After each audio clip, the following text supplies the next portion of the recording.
ದೇವರಪುರಗಿ ತಾಲೂಕಿನ ಎಲ್ಲ ಮಾಧ್ಯಮದ ಸ್ನೇಹಿತರಿಗೆ ಸ್ವಾಗತವನ್ನು ಕೋರಿ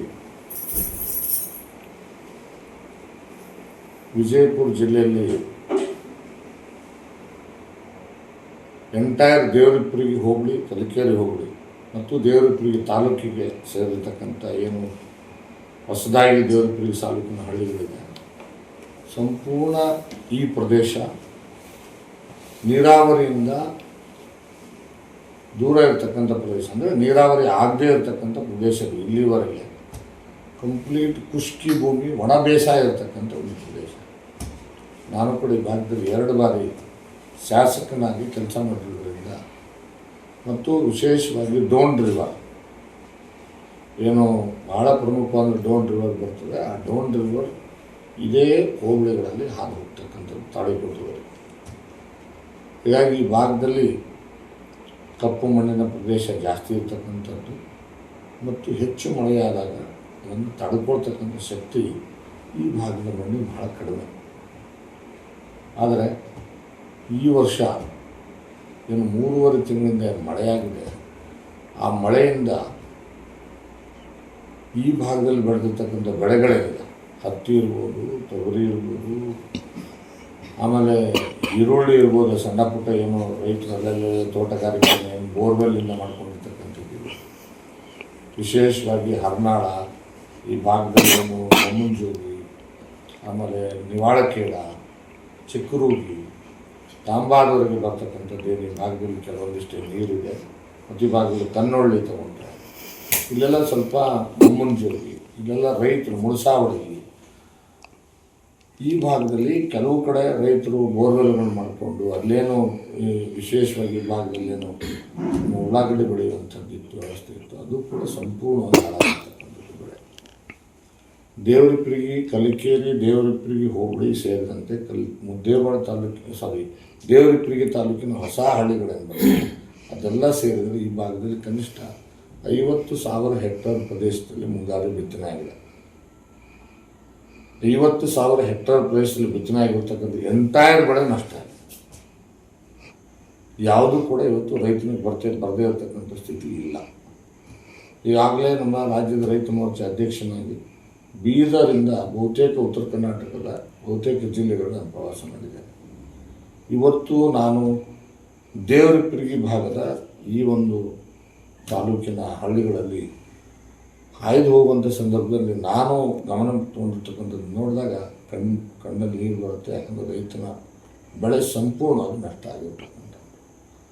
ನಾನು ನಿನ್ನೆ ಕೂಡ ಮಾನ್ಯ ಜಿಲ್ಲಾಧಿಕಾರಿಗಳನ್ನು ಭೇಟಿಯಾಗಿ ನಾನು ಒಂದು ವಿನಂತಿ ಮಾಡಿದ್ದೀವಿ. ಎಲ್ಲರೂ ಕೂಡ ಸೇರಿ ನಮ್ಮ ಪಕ್ಷದ ಎಲ್ಲ ನಾಯಕರುಗಳು, ಲೋಕಸಭಾ ಸದಸ್ಯರು ಸೇರಿ ಏನು ಹೇಳಿದ್ರು ಅಂದರೆ, ನೋಡಿ ನೀವು ಪರಿಹಾರ ಎಷ್ಟು ಕೊಡುತ್ತೋ ಸರ್ಕಾರ, ಆಮೇಲೆ ಎಷ್ಟು ಕೊಡುತ್ತೋ, ಎಷ್ಟು ಎಕರೆ ಕೊಡುತ್ತೋ ಆಮೇಲೆ, ಅಟ್ಲೀಸ್ಟು ಬೆಳೆ ನಷ್ಟ ಏನಾಗಿದೆ ಅದನ್ನು ಎಕ್ಸಾಕ್ಟ್ ವೈಜ್ಞಾನಿಕವಾದಂಥ ಒಂದು ರಿಪೋರ್ಟ್ ರಾಜ್ಯ ಸರ್ಕಾರಕ್ಕೆ ಹೋಗ್ಬೇಕು, ರಾಜ್ಯ ಸರ್ಕಾರದ ಮುಖಾಂತರ ಕೇಂದ್ರ ಸರ್ಕಾರಕ್ಕೆ ಹೋಗ್ಬೇಕು. ಇಲ್ಲೇನಾಗಿದೆ, ವೈಜ್ಞಾನಿಕವಾದದ್ದು ಸರ್ವೆ ನಡೀತಾನೆ ಇಲ್ಲ. ಸರ್ವೆ ಏನು ಮಾಡೋಕ್ಕೆ ಹೇಳಿದ್ದಾರೆ, ಒಬ್ಬ ಗ್ರಾಮ ಸೇವಕ ಇದ್ದಾನೆ, ಒಬ್ಬ PDO ಇದ್ದಾನೆ, ಒಂದು ಹೋಬಳಿಗೆ ಒಂದು ಗ್ರಾಮ ಪಂಚಾಯತಿಗೆ ಒಬ್ಬ PDO ಇದ್ದಾನೆ, 2 ಗ್ರಾಮ ಪಂಚಾಯತಿಗಳು ಸೇರಿ ಒಬ್ಬ ಗ್ರಾಮ ಲೆಕ್ಕಾಧಿಕಾರಿ ಇದ್ದಾನೆ, ಒಂದು ಹೋಬಳಿಗೆ ಒಬ್ಬ ಕೃಷಿ ಅಧಿಕಾರಿ ಇದ್ದಾನೆ. ಇವರು 3 ಜನ ಸೇರಿ ಒಂದು ತಂಡ ಮಾಡಿದ್ದಾರೆ. ಹೊಲಕ್ಕೆ ಹೋಗಿ ಪ್ರತಿ ಒಂದು GPS ಮಾಡಿ ಅಂತ ಹೇಳ್ತಾರೆ. 65-70% 60-70% ಹೆಚ್ಚುವರಿ ಮಳೆ ದೇವರಪುರಗಿ ತಾಲೂಕಿನಲ್ಲಿ ಆಗಿರ್ತಕ್ಕಂಥದ್ದು. ಇದರಿಂದ ಎಂಟೈರ್ ಬೆಳೆ ನಷ್ಟ ಆಗಿರ್ತಕ್ಕಂಥದ್ದನ್ನು ವೈಜ್ಞಾನಿಕವಾಗಿ ಸರ್ವೆ ಮಾಡೋದಕ್ಕೆ ಸೈಂಟಿಫಿಕ್ ಆಗಿ ಮಳೆ ಮಾಪನ ಸಾಕು, ಅದರ ಮೇಲೆ ಮಾಡಲಿಕ್ಕೆ ಬರ್ತದೆ. ಇಲ್ಲ GPS ಮಾಡಲೇಬೇಕು ಅಂತಂದರೆ ನೀವೇನು ಮಾಡ್ಬೋದು, ನಾನು ನನ್ನ ಜಿಲ್ಲಾಧಿಕಾರಿಗಳು ಸಲಹೆ ಕೊಟ್ಟೆ. ಊರಲ್ಲೆಲ್ಲ ಡಂಗರ ಹೊಡಿಸಿ ಪ್ರತಿಯೊಬ್ಬರು ರೈತನ ಹತ್ರ ಆ್ಯಂಡ್ರಾಯ್ಡ್ ಮೊಬೈಲ್ ಇದೆ. ಆ್ಯಂಡ್ರಾಯ್ಡ್ ಮೊಬೈಲಲ್ಲಿ ನಿಮಗೆ ಏನು ಕ್ಯಾಮ್ರಾನ ಡೌನ್ಲೋಡ್ ಮಾಡ್ತೀವಿ, ಅದರಲ್ಲಿ ನೀವು ಆ ರೈತನ ಹೆಸರು ಮತ್ತು ಸರ್ವೆ ನಂಬರ್ ಫೀಡ್ ಮಾಡಿಬಿಟ್ರೆ ವಿತ್ GPS ಸ್ವತಃ ರೈತನೇ ಏನು ನಿಮ್ಮ ಒಂದು ಫೋಟೋ ಹೊಡ್ಕೊಂಡು ರೈತನೇ ಅದನ್ನು ವೀಡಿಯೋ ಮಾಡ್ಕೊಂಡು ಬಂದು ಬೇಕಿದ್ರೆ ನೀವು ನಿಮ್ಮ ಗ್ರಾಮ ಲೆಕ್ಕಾಧಿಕಾರಿಗಳಿಗೆ PDOಗಳಿಗೆ ಕೊಟ್ಟರೆ ಅದನ್ನು ಒಂದು ಪಟ್ಟಿ ತಯಾರು ಮಾಡಿ ಕೊಡ್ತಕ್ಕಂಥ ವ್ಯವಸ್ಥೆ ಮಾಡಿದರೆ 1-2 ದಿನದಲ್ಲಿ ಸರ್ವೆ ಮುಗಿದು ಹೋಗ್ತದೆ. ಆದರೆ ಇವತ್ತಿನವರೆಗೆ ಬಹುಶಃ ನಿನ್ನೆ ಜಿಲ್ಲಾಧಿಕಾರಿಗಳು ನಾನು ಹೇಳಿದ ಸಭೆಯನ್ನು ಒಪ್ಪಿಕೊಂಡ್ರು, ಆದರೆ ಅದನ್ನು ಎಷ್ಟರ ಮಟ್ಟಿಗೆ ಇಂಪ್ಲಿಮೆಂಟ್ ಮಾಡ್ತಾರೆ ಗೊತ್ತಿಲ್ಲ. ನಾಳೆ ನಾಡ್ದಲ್ಲಿ ಇಂಪ್ಲಿಮೆಂಟ್ ಮಾಡದೇ ಹೋದರೆ ನಮ್ಮ ರೈತರಿಗೆ ಬಹಳ ದೊಡ್ಡ ಪ್ರಮಾಣದ ಅನ್ಯಾಯ ಆಗ್ತದೆ. ಅದಾಗಬಾರ್ದು ಅಂಥೇಳಿ ಭಾರತೀಯ ಜನತಾ ಪಕ್ಷ ರೈತ ಮೋರ್ಚಾದ ನೇತೃತ್ವದಲ್ಲಿ ಎಲ್ಲ ಕಡೆ ಹೋರಾಟ ಪ್ರಾರಂಭ ಮಾಡಿದ್ದೀವಿ. ಎಲ್ಲೆಲ್ಲಿ ರೈತರು ಸ್ವಯಂ ಪ್ರೇರಣೆಯಿಂದ ಹೋರಾಟಕ್ಕೆ ಬರ್ತಾರೆ ಅವ್ರಿಗೆ ನಾವು ಗೈಡೆನ್ಸ್ ಮಾಡ್ತಾಯಿದ್ದೇವೆ. ಪಕ್ಷಾತೀತವಾಗಿ ಹೋರಾಟ ಮಾಡ್ತಾಯಿದ್ದಾರೆ ರೈತರು. ಇದರಲ್ಲಿ ಯಾವುದೋ ಕಾಂಗ್ರೆಸ್ BJP ಅಂತ ಇಲ್ಲವೇ ಇಲ್ಲ. ಯಾಕಂದರೆ ಎಲ್ಲ ರೈತರಿಗೂ ನೋವಾಗಿರ್ತಕ್ಕಂಥದ್ದು, ಪ್ರತಿಯೊಬ್ಬರು ರೈತರು ಹೊಲಕ್ಕೆ ಇವತ್ತು ನಷ್ಟ ಆಗಿರ್ತಕ್ಕಂಥ. ಅದಕ್ಕೆ ನಾವೇನು ಹೇಳ್ತಾ ಇದ್ದೀವಿ, ಫಸ್ಟು ನಷ್ಟದ ವೈಜ್ಞಾನಿಕವಾದ ಸರ್ವೆ ಮಾಡಿ ಹೋಗಿ ಅಂತ. ಸಿದ್ದರಾಮಯ್ಯ ಸರ್ಕಾರ, ಕಾಂಗ್ರೆಸ್ ಸರ್ಕಾರ ಪರಿಹಾರ ಕೊಡಲಿಲ್ಲ ಅಂತ ಇಟ್ಕೊಳ್ಳಿ, ಅಟ್ಲೀಸ್ಟ್ NDRF SDF ನಾಲ್ಕು ಪ್ರಕಾರ ಕೇಂದ್ರ ಸರ್ಕಾರನಾದರೂ ಬರುತ್ತೆ ದುಡ್ಡು. ಆಮೇಲೆ ಇನ್ಶೂರೆನ್ಸ್ ಕಂಪ್ನಿಯವರು ಆಲ್ರೆಡಿ ಇನ್ಶೂರೆನ್ಸೇ ಕಟ್ಟಾಗುತ್ತೆ, ಇವ್ರು ಲಾಸ್ ಅಂತ ಡಿಕ್ಲೇರ್ ಮಾಡಿದ್ರೆ ಇನ್ಶೂರೆನ್ಸ್ ಕಂಪ್ನಿಯವ್ರು 100% ಕೊಡಲೇಬೇಕು ದುಡ್ಡು, ಅದು ಕೊಡ್ತಾರೆ. ಅದಕ್ಕೋಸ್ಕರ ಪ್ರತಿ ಜಿಲ್ಲೆಯ ಪ್ರತಿಯೊಂದು ಹೋಬಳಿನಲ್ಲಿ ನಾವು ರೈತರಿಗೆ ಹೋರಾಟ ಮಾಡ್ತಕ್ಕಂಥದ್ದು ಮತ್ತು ನಮ್ಮ ಭಾರತೀಯ ಜನತಾ ಪಕ್ಷ ಕಾರ್ಯಕರ್ತರು ಮುಖಂಡರು ಸೇರಿ ಮಾಡ್ತಾಯಿದ್ದೇವೆ.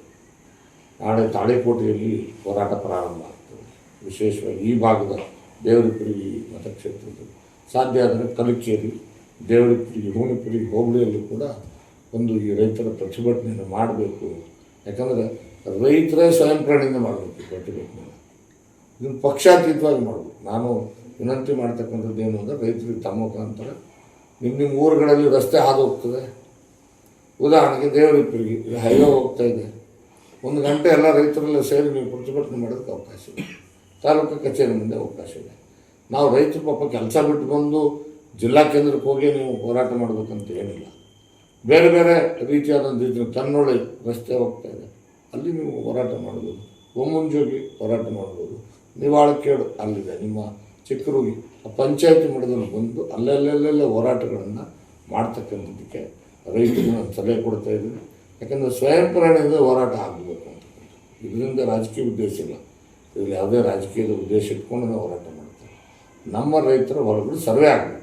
ಯಾವ ಊರಾಗ ಸರ್ವೆ ಆಗಿಲ್ಲ ಅಂತ ನಿಮ್ಗೆ ಗೊತ್ತಾಗ್ತದೆ, ಎಲ್ಲ ರೈತರು ಒಂದಾಗಿ ಸರ್ವೆ ಆಗೋವರೆಗೆ ಸರ್ವೆ ರೆಕಾರ್ಡ್, ಅಟ್ಲೀಸ್ಟ್ ನೀವೇನು ರೈತರೇನು ರೆಕಾರ್ಡ್ ತೊಗೊಂಡ್ಬಿಟ್ಟು ಮಾಡಿ SOP ಅಂತೀವಿ ನಾವು, ಸ್ಟ್ಯಾಂಡರ್ಡ್ ಆಪರೇಟಿಂಗ್ ಪ್ರೊಸೀಜರ್ಸ್. ಅಂದರೆ ಅತಿವೃಷ್ಟಿ ಅನಾವೃಷ್ಟಿ ಆದಂಥ ಸಂದರ್ಭದಲ್ಲಿ ಸ್ಟ್ಯಾಂಡರ್ಡ್ ಆಪರೇಟಿಂಗ್ ಪ್ರೊಸೀಜರ್ಸ್ ಏನಿದೆಪ್ಪ ಅಂತಂದರೆ, ನೀವು ಸರ್ವೆ ಮಾಡಿದ ಪಟ್ಟಿನ ಆಯಾ ಊರಿನ ದೇವಸ್ಥಾನದ ಹತ್ರ ಅಥವಾ ಪ್ರಮುಖ ಸ್ಥಳದಲ್ಲಿ ಹಚ್ಚಬೇಕು. ಯಾವ ರೈತರ ನಷ್ಟ ಎಷ್ಟೆಷ್ಟು ಎಕರೆ ಆಗಿದೆ ಅನ್ನೋದು ಪಟ್ಟಿ ಹಚ್ಚಬೇಕು. ಕೃಷಿ ಕೇಂದ್ರದ ಮುಂದೆ, ಗ್ರಾಮ ಪಂಚಾಯತ್ ಮುಂದೆ, ಆ ಗ್ರಾಮಗಳ ಮುಂದೆ ಪಟ್ಟಿ ಹಚ್ಚಬೇಕು. 7 ದಿವಸ ಸಮಯ ಕೊಡಬೇಕು. 7 ದಿವಸ ಅಕಸ್ಮಾತ್ ಯಾರ್ದಾರು ಬಿಟ್ಟೋಗಿತ್ತು ಅಂದರೆ, ರೈತ ನಾನು ಬಿಟ್ಟೋಗಿದೆ ಅಂತ ಅವ್ನು ಅಬ್ಜೆಕ್ಷನ್ ಕೊಟ್ಟರೆ ಅವನು ಕೂಡ ಸೇರಿಸಿ ಪಟ್ಟಿ ಹಚ್ಚಬೇಕು ಅಂತೇಳಿ SOP ಇರ್ತಕ್ಕಂಥದ್ದು, ಮಾರ್ಗಸೂಚಿ ಇರ್ತಕ್ಕಂಥದ್ದು, ಅದನ್ನು ಫಾಲೋ ಮಾಡಬೇಕು ಅಂತಕ್ಕಂಥದ್ದನ್ನು ನಾವು ಈಗಾಗಲೇ ನಿನ್ನೆ ಜಿಲ್ಲಾಧಿಕಾರಿಗಳು ವಿನಂತಿ ಮಾಡಿದ್ದೇವೆ.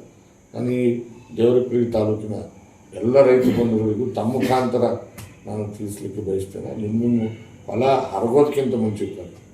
ಯಾಕಂದರೆ ನಮ್ಮ ರೈತರು ಏನು ಮಾಡ್ತಾರೆ ಅಂತಂದ್ರೆ, ಬೆಳೆ ಹಾಳಾಗೈತೆ ಅಂದ ತಕ್ಷಣ ಮೊದಲು ಹರಿಗಿ ಮುಂದೆ ಜೋಳ ಬಿತ್ತಬೇಕು, ಇಲ್ಲ ಗೋಧಿ ಬಿತ್ತಬೇಕು, ಇಲ್ಲ ಕಡ್ಲೆ ಬಿತ್ತಕ್ಕೆ ಹೋಗ್ಬಿಡ್ತಾರೆ.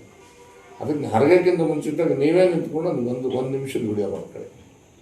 ಕ್ಯಾಮ್ರಾ ಡೌನ್ಲೋಡ್ ಮಾಡಿ ಅದರಲ್ಲಿ GPS camera with GPS location ಹಾಕ್ಕೊಂಡು ಒಂದು ರೈತನ ಹೆಸರು ಮತ್ತು ಸರ್ವೆ ನಂಬರ್ ಹಾಕ್ಬಿಟ್ಟು ನೀವು ವಿಡಿಯೋ ಮಾಡೋದಕ್ಕೆ, ನಾನು ನನ್ನ ಹೆಸರು ಇಂಥದ್ದು, ನಾನು ಈ ಊರವನು, ನನ್ನ ಹೊಲದಲ್ಲಿ ನಾನು 10 ಎಕರೆ 5 ಎಕರೆ ನಾನು ತೊಗರಿ ಬೆಳೆದಿದ್ದೆ ನಾಶ ಆಗಿದೆ, ಅಥವಾ ಹತ್ತಿ ಬೆಳೆದಿದ್ದೆ ನಾಶ ಆಗಿದೆ, ಇದು ಪರಿಹಾರ ಕೊಡಬೇಕು ಅಂಥೇಳಿ 30 ಸೆಕೆಂಡ್ 50 ಸೆಕೆಂಡಲ್ಲಿ ತಾನೇ ಹೇಳ್ಬಿಟ್ಟು ಸೆಲ್ಫ್ ವಿಡಿಯೋ ಮಾಡಿಕೊಂಡು ರೆಕಾರ್ಡ್ ಇಟ್ಕೊಂಡ್ರೆ ಅಟ್ಲೀಸ್ಟ್ ಅವನಿಗೆ ಮುಂದಂಥ ಅಧಿಕಾರಿಗಳಿಗೆ ತೋರಿಸ್ಲಿಕ್ಕೆ ಅವಕಾಶ ಆಗ್ತದೆ, ಅವ್ನಿಗೆ ಪರಿಹಾರ ಸಿಗ್ತದೆ ಅಂತಕ್ಕಂಥ ಜಾಗೃತಿ ಮಾಡ್ತಕ್ಕಂಥ ಕೆಲಸನ ಮಾಡ್ತಾಯಿದ್ದೀವಿ.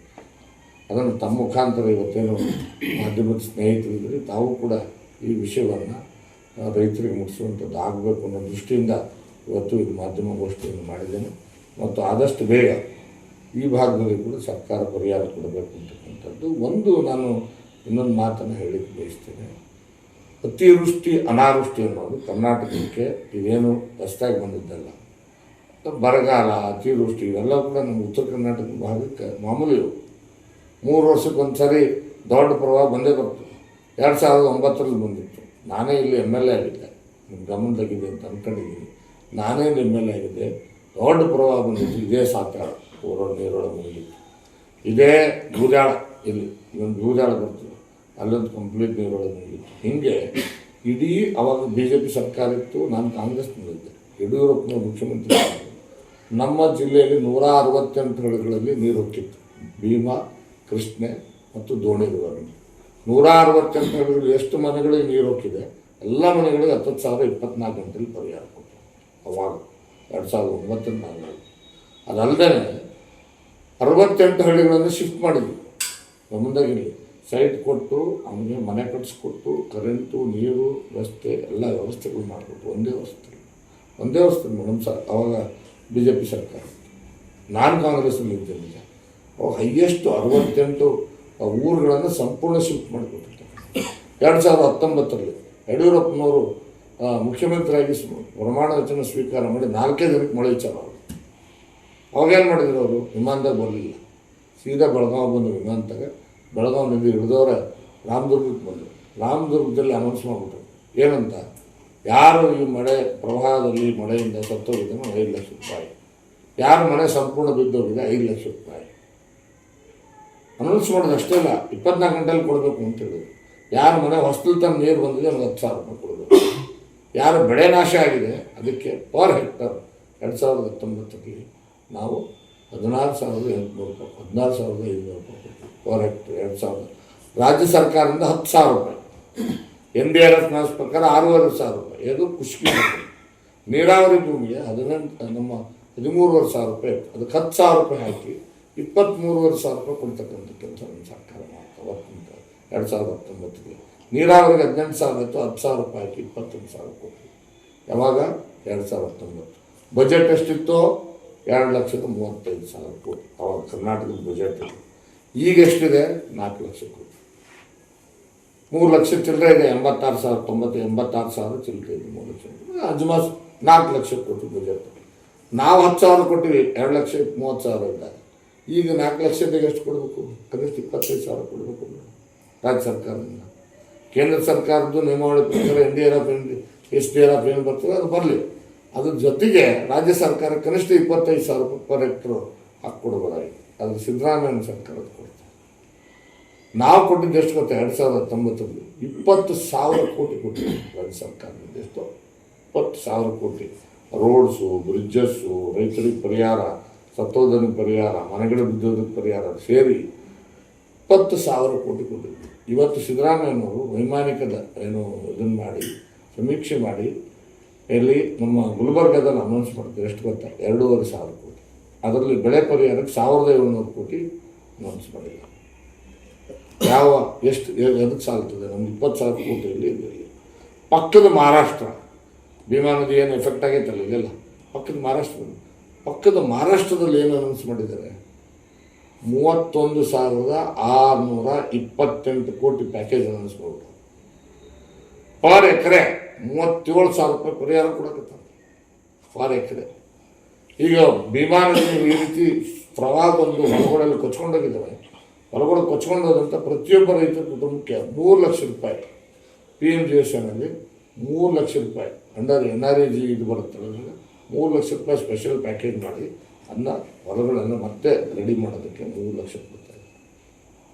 31,628 ಕೋಟಿ ರೂಪಾಯಿ ಪಕ್ಕದ ಮಹಾರಾಷ್ಟ್ರದಲ್ಲಿ BJP ಸರ್ಕಾರ ಇದೆ, ಈ ಪರಿಸ್ಥಿತಿ ಅವ್ರು ಕೊಡ್ತಾ ಇದ್ದಾರೆ. ಇಲ್ಲಿ ಕಾಂಗ್ರೆಸ್ ಸರ್ಕಾರ ಇದೆ, ಇವ್ರು ಕೊಡ್ತಾ ಇರೋದು ಎಷ್ಟು? 2,500 ಕೋಟಿ.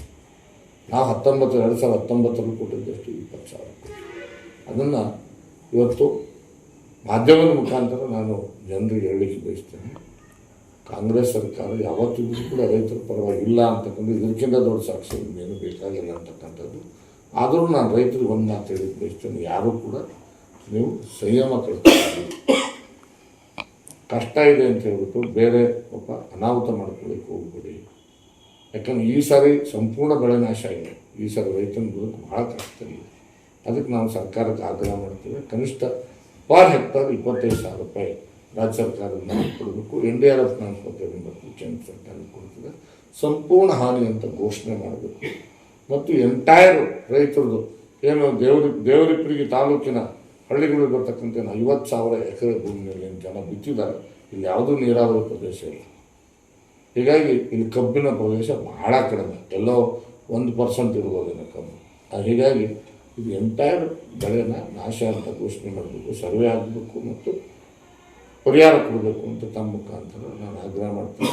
ಆದಷ್ಟು ಬೇಗ ಈ ಭಾಗದ ರೈತರು ಜಾಗೃತರಾಗಿ ಬೀದಿಗಳಲ್ಲಿ ಹೋರಾಟ ಮಾಡಿ. ಎಲ್ಲಿವರೆಗೆ ನಿಮಗೆ ಏನು ಸರ್ವೆ ಆಗಲ್ಲ, ನಿಮ್ಮ ಊರುಗಳಲ್ಲೇ ರಸ್ತಾರೋಕ ಮಾಡ್ಬೋದು, ನಿಮ್ಮ ಊರುಗಳಲ್ಲೇ ನೀವು ಗ್ರಾಮ ಪಂಚಾಯತಿ ಮುಂದೆ ಹೋರಾಟ ಮಾಡ್ಬೋದು. 1 ಗಂಟೆ 2 ಗಂಟೆ ಏನು ದೊಡ್ಡದಲ್ಲ. ರೈತರು ಕೂತ್ಕೊಂಡು ಸಮಯ ಇದ್ದಾಗ ನೀವು ಹೋರಾಟ ಮಾಡಿದರೆ ನಿಮ್ಗೆ ಖಂಡಿತವಾಗಲೂ ಕೂಡ ನಿಮ್ಗೆ ನ್ಯಾಯ ಸಿಗ್ತದೆ ಅಂತಕ್ಕಂಥ ಸಂದರ್ಭ ಹೇಳಿಕ್ಕೆ ಬಯಸ್ತೀನಿ. Thank you.